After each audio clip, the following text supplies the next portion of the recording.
Olá, meu nome é Eduarda, né? Nesses 5 minutinhos, que um tema pertinente para a gente tratar de sociologia é sobre como ela surge, o contexto histórico dela, que é muito importante, como ela se funda, quem é o pioneiro dela, pode se considerar pioneiro, que é o Auguste Comte, e por que que ele não pode ser considerado um autor clássico, como que ele surgiu com a tese dele.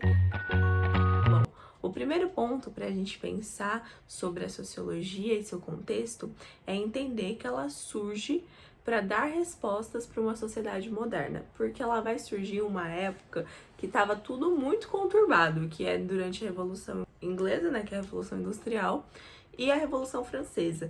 Só que temos um foco na Revolução Inglesa, porque ela vai na Revolução Industrial, porque vai mudar toda a economia daquela época, vai misturar, fazer uma revolução do trabalho, né? Vai mudar a forma que a gente trabalha e que influencia isso até hoje, enquanto a Revolução Francesa ela vai influenciar mais no âmbito cultural.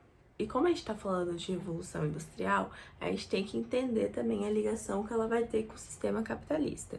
Porque que vai usar também do colonialismo para se sustentar. Porque a gente tem que entender que o feudalismo ele está em declínio, enquanto a sociedade moderna está surgindo, e o capitalismo ele se esgueia no colonialismo também. Por que que isso é importante para entender a sociologia?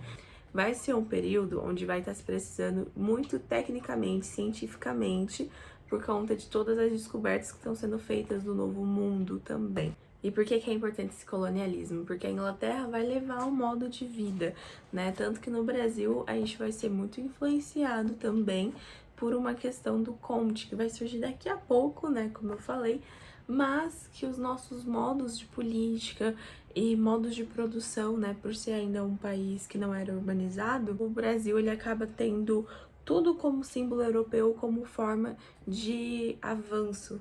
Ou seja, a Inglaterra vendeu uma forma de modelo e do que era progresso. Agora, falando um pouco mais do Comte, é difícil falar tudo em 5 minutos, mas ele vai ter um mentor que depois é estudado, ele também, que é o Saint-Simon.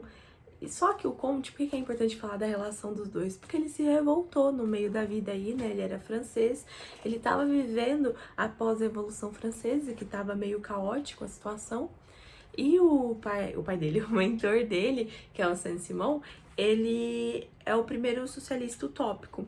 Então, o Comte, por realmente ter se revelado, ele vai se tornar justamente o oposto. Ele vai propor uma nova ordem social sem violência, porque para ele o problema eram essas greves, as greves dos trabalhadores que estavam pedindo por novas condições e melhorias de vida, era um problema. Então ele vai ter uma teoria muito parecida com a organicista. Então ele vai ver a sociedade, no total, como um organismo vivo.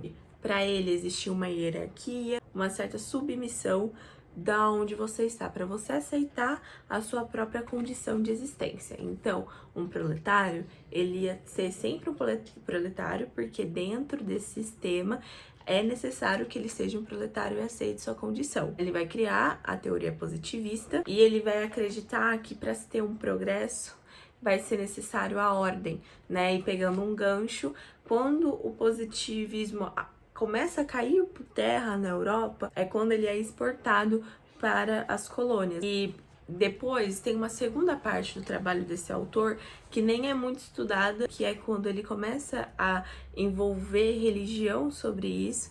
Com isso que ele fala que para essa nova ordem acontecer é necessário uma certa subordinação daquelas pessoas num convívio da igreja.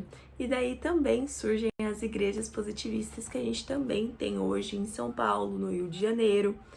E por que que ele não pode ser, então, considerado um autor clássico, como Marx, Weber e Durkheim? Porque justamente por causa da segunda fase do trabalho dele, que ele se desvincula da ciência e ele começa a dar uma viajada. Mas ele não deixa de ser um fundador e um particípio importante, né? Sempre importante entender que os clássicos são clássicos, porque o que eles falaram naquela época, né, das revoluções que eles estavam vivendo ali, se mantém as problemáticas e as teses continuam sendo comprovadas até hoje, e por isso que o Comte não se enquadra nessas características. É isso, gente. Tchau, tchau!